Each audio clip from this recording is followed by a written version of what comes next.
तो हम पढ़ रहे थे एलिल अल्कोहल, और एलिल अल्कोहल में हमने देखा बनाने की विधि, या यूँ कहूँ मेथड ऑफ प्रिपरेशंस। और मेथड ऑफ प्रिपरेशंस में हमने बात की थी कि हम एलिल अल्कोहल जो है प्रोपीन से बना सकते हैं जब उसकी रिएक्शन हम क्लोरीन के साथ कराएं हाई टेम्परेचर पर, देन सोडियम हाइड्रोक्साइड के साथ करवाएं, या फिर यूँ कहें कि हम ग्लिसरॉल से हम एलिल अल्कोहल बना सकते हैं जब हम ग्लिसरॉल की रिएक्शन ऑक्जेलिक अम्ल के साथ कराएं और देन उसको हीट करें तो 2 मॉलिक्यूल CO2 के बाहर निकल जाते हैं।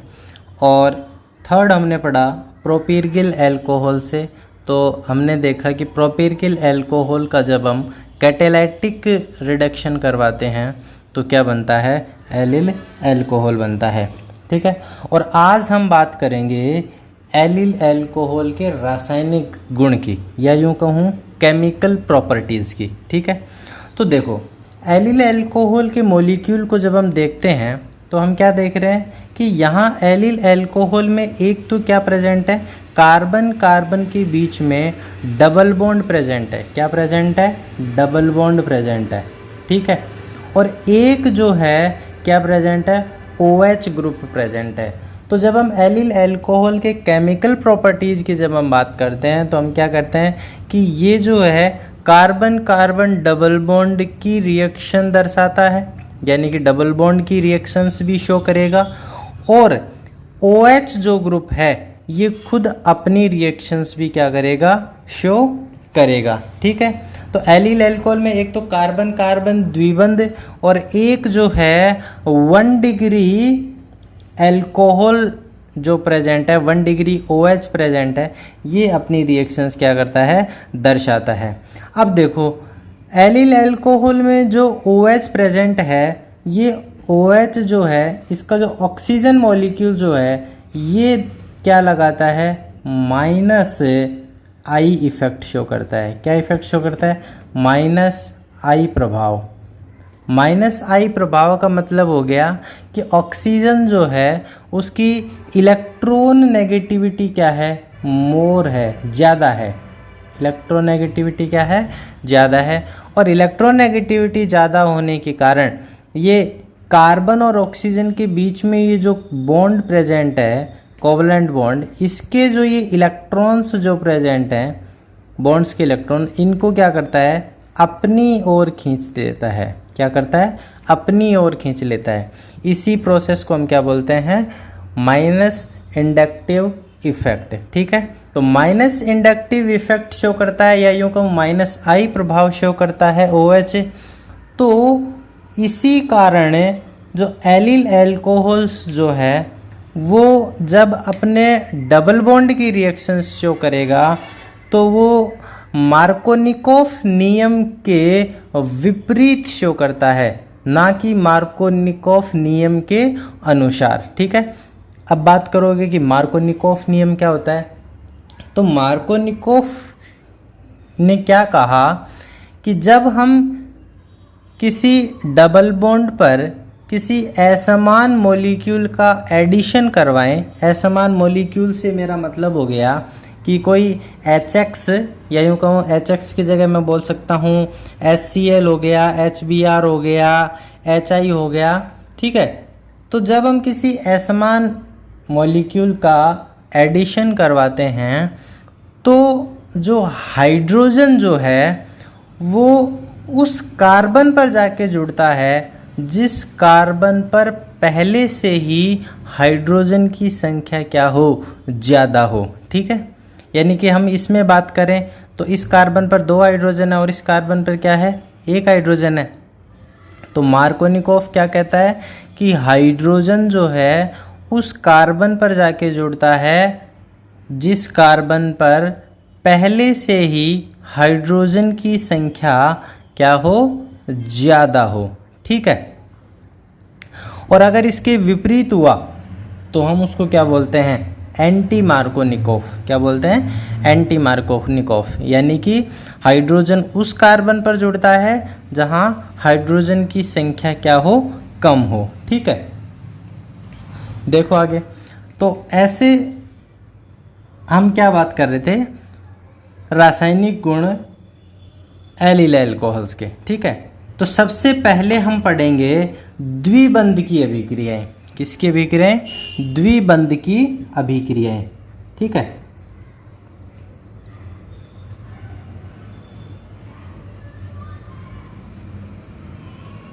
द्विबंध की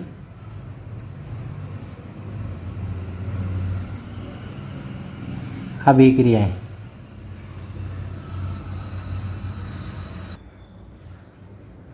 तो द्विबंध की अभिक्रिया में सबसे पहली जो रिएक्शन पढ़ेंगे वो पढ़ेंगे हम अपचयन। ठीक है, यानी कार्बन कार्बन डबल बॉन्ड का हम क्या करवा दें? रिडक्शन करवा दें। तो क्या कहता हूं कि जब मैं एलिल एल्कोहल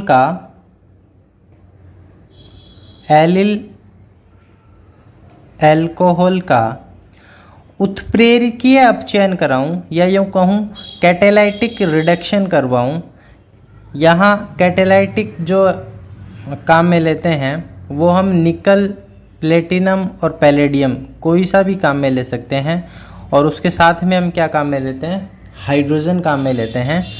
तो कैटेलाइटिक रिडक्शन का काम होता है कि एक पाई बॉन्ड को तोड़कर, क्या कह रहा हूँ, एक पाई बॉन्ड को तोड़कर और दो सिग्मा बॉन्ड का फॉर्मेशन करता है। क्या करता है? एक पाई बॉन्ड की जगह दो सिग्मा बॉन्ड का फॉर्मेशन करता है।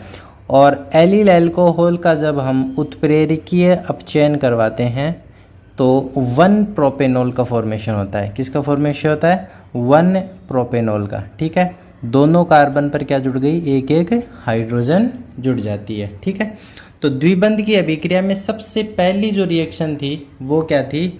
रिडक्शन। ठीक है, सेकंड हम पढ़ेंगे हैलोजन के साथ अभिक्रिया। किसके साथ में? हैलोजन के साथ अभिक्रिया।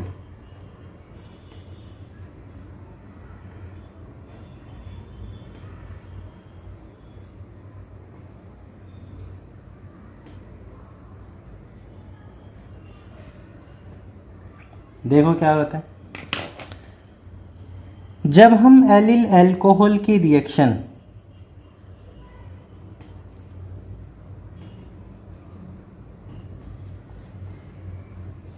हैलोजन के साथ करवाते हैं तो दोनों कार्बन पर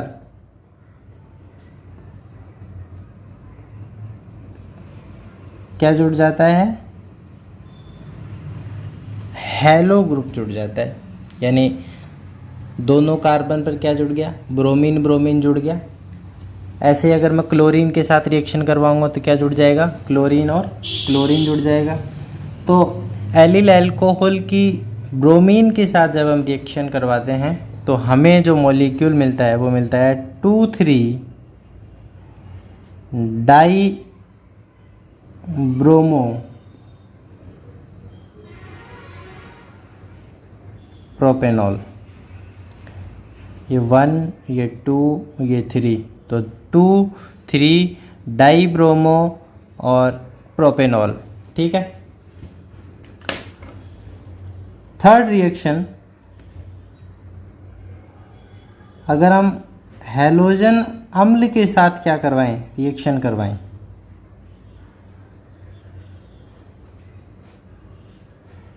ठीक है,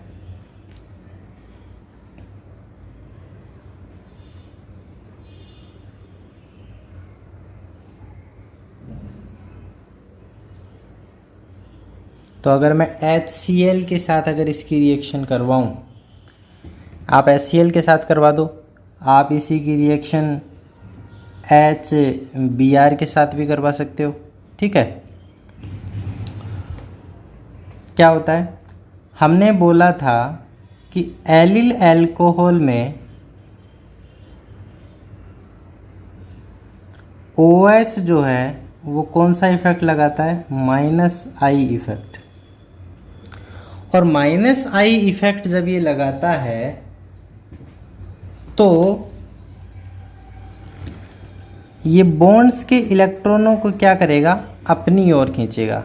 जब बॉन्ड्स के इलेक्ट्रॉनों को अपनी ओर जब ये खींचता है तो इस वाले पाई बॉन्ड्स को भी क्या करेगा? अपनी ओर खींचेगा। यानी कि इस कार्बन पर तो कौन सा चार्ज आएगा, नेगेटिव चार्ज, और इस कार्बन पर कौन सा चार्ज आएगा, पॉजिटिव चार्ज। कि जब अल्कोहल जो है सिग्मा बॉन्ड्स के इलेक्ट्रॉन्स को अपनी ओर खींचता है, अपनी ओर खींचेगा, तो इस कार्बन पर इलेक्ट्रॉन डेफिशिएंसी हुई, इलेक्ट्रॉन की कमी हुई। जब इस कार्बन पर इलेक्ट्रॉन की कमी हुई तो ये अपने से आगे वाले कार्बन से क्या करेगा, बॉन्ड्स के इलेक्ट्रॉनों को अपनी ओर खींचेगा। जब इस कार्बन से बॉन्ड के इलेक्ट्रॉन खींचेगा तो ये कार्बन क्या करेगा, यहाँ से क्या करेगा, अपनी ओर बॉन्ड खींचेगा, और यहाँ से जब ये बॉन्ड अपनी ओर खींचेगा तो ये क्या करता है, पाई बॉन्ड्स के इलेक्ट्रॉनों को क्या कर लेता है, अपनी ओर खींच लेता है। यानी कि एलाइलिक अल्कोहल में OH के -I इफेक्ट के कारण अगर हम पाई बॉन्ड का डिस्प्लेसमेंट देखें तो वो क्या रहेगा, ये रहेगा। यानी कि पाई बॉन्ड जो है उसका विस्थापन जो है वो इधर की तरफ रहेगा, और इधर की तरफ रहेगा तो इस कार्बन पर तो कौन सा चार्ज, नेगेटिव चार्ज, और इस कार्बन पर कौन सा चार्ज, पॉजिटिव चार्ज। ठीक है। अब देखो यहाँ अगर HCl और HBr में हम बात करते हैं तो हम बोलते हैं HCl में हाइड्रोजन तो पॉजिटिव और क्लोरीन क्या होता है, नेगेटिव। और HBr में भी अगर हम बात करें तो हाइड्रोजन तो पॉजिटिव और Br क्या होता है, नेगेटिव। तो हम जानते हैं कि एडिशन रिएक्शन में और पॉजिटिव के साथ नेगेटिव और नेगेटिव के साथ में क्या जुड़ता है, पॉजिटिव एटम जुड़ता है। ठीक है। तो अगर हम यहाँ अगर इनके जुड़ने का अगर तरीका देखें तो क्या बोलेंगे, CH2 CH CH2 OH। और अब मैं HCl और HBr का एडिशन देखूंगा तो ये कार्बन तो नेगेटिव है, और नेगेटिव के साथ में कौन जुड़ेगा, हाइड्रोजन जुड़ेगा। ठीक है। और इस कार्बन पर कौन सा चार्ज है, पॉजिटिव चार्ज है, पॉजिटिव चार्ज है। तो इस पॉजिटिव चार्ज के साथ कौन जुड़ेगा, क्लोरीन या ब्रोमीन जुड़ेगा। तो यहाँ क्या जोड़ दूँ, या तो क्लोरीन जोड़ दूँ, और अगर HBr के साथ कराऊंगा तो क्या जोड़ दूंगा, ब्रोमीन जोड़ दूंगा। ठीक है। तो ये जो एडिशन हुआ ये कैसा हुआ, एंटी मार्कोनिकॉफ एडिशन। कौन सा हुआ, एंटी मार्कोनिकॉफ एडिशन। ठीक है। क्यों, क्योंकि हाइड्रोजन जो है वो उस कार्बन पर जुड़ा जिस पर पहले से ही हाइड्रोजन की संख्या क्या है, कम है। यहाँ देखो 2 हाइड्रोजन है और यहाँ एक ही हाइड्रोजन है। जबकि मार्कोनिकॉफ नियम क्या कहता है कि हाइड्रोजन एटम जो है वो उस कार्बन पर जुड़ता है जिस कार्बन पर पहले से ही हाइड्रोजन की संख्या क्या हो, ज़्यादा हो। या फिर इसको कुछ इस तरीके से भी कह सकते हैं कि मॉलिक्यूल का जो नेगेटिव पार्ट जो होगा वो उस कार्बन पर जुड़ेगा जिस कार्बन पर हाइड्रोजन की संख्या कम हो। यानी अगर नेगेटिव जो स्पीसीज है वो उस कार्बन पर जुड़े जिस पर पहले से ही हाइड्रोजन की संख्या कम हो तो उसको हम क्या बोलते हैं, मार्कोनिकॉफ एडिशन। ठीक है। तो जबकि एंटी मार्कोनिकॉफ में क्या हो रहा है, नेगेटिव जो स्पीसीज है क्लोरीन और ब्रोमीन जो है वो उस कार्बन पर जुड़ रहे हैं जिस पर पहले से ही हाइड्रोजन की संख्या क्या है, ज़्यादा है। आप किसी भी एक संदर्भ को लेके एंटी मार्कोनिकॉफ और मार्कोनिकॉफ को एक्सप्लेन कर सकते हैं, चाहे वो पॉजिटिव स्पीसीज को लेके कर दो, चाहे वो आप नेगेटिव स्पीसीज को लेके कर दो। ठीक है। आगे हम बात करते हैं हाइड्रोक्सिलीकरण।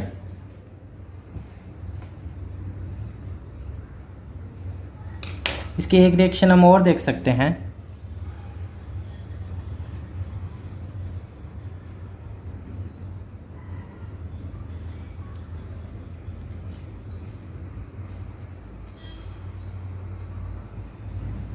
कि एलिल अल्कोहल की रिएक्शन जब हम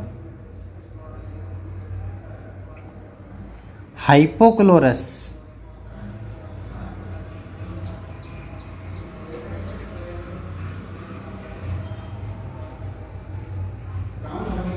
अम्ल के साथ जब मैं करवाऊँ तो यहाँ भी ये कौन सा एडिशन देता है, एंटी मार्कोनिकॉफ एडिशन देता है। क्या देता है, एंटी मार्कोनिकॉफ। हाइपोक्लोरस में क्लोरीन पर पॉजिटिव चार्ज और OH पर क्या होता है, नेगेटिव चार्ज। ठीक है,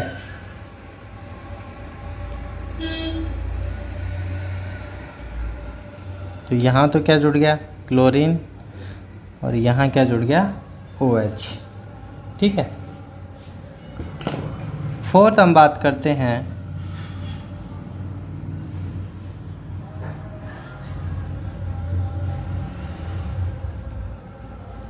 हाइड्रोक्सिलीकरण। इसके हाइड्रोक्सिलीकरण।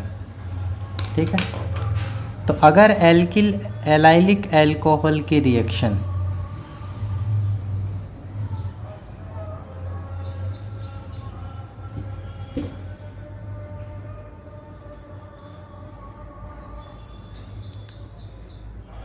क्षारीय KMnO4 के साथ अगर मैं करवाऊं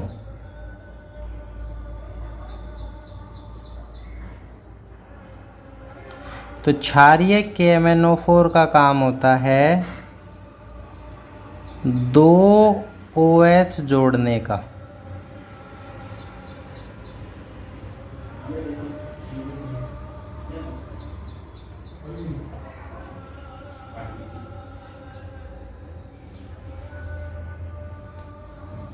यानी दोनों कार्बन पर क्या जोड़ देता है, OH OH, और इस पर भी क्या है, OH।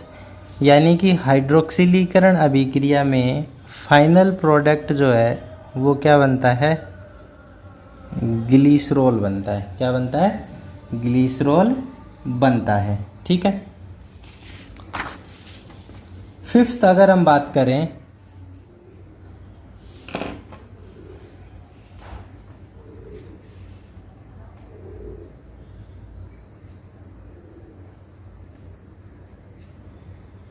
तो करेंगे ओजोनीकरण।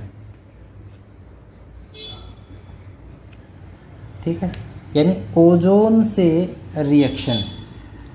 तो ओजोन से रिएक्शन देखो कुछ इस तरीके से करता है।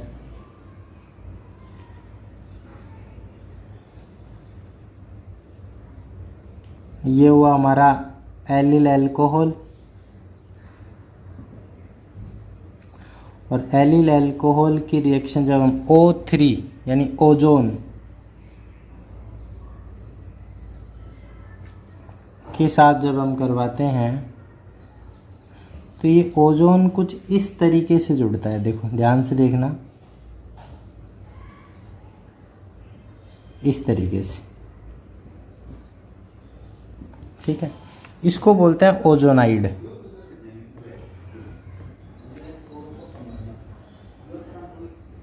इसको क्या बोलते हैं, ओजोनाइड।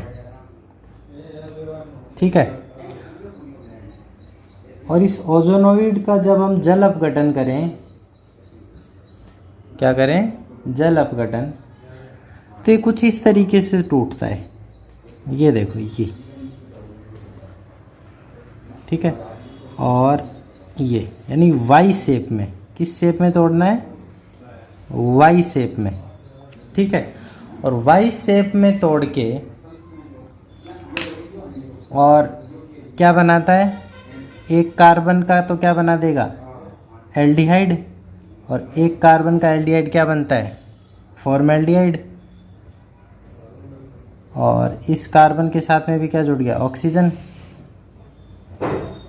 ठीक है, तो इसको तो बोलते हैं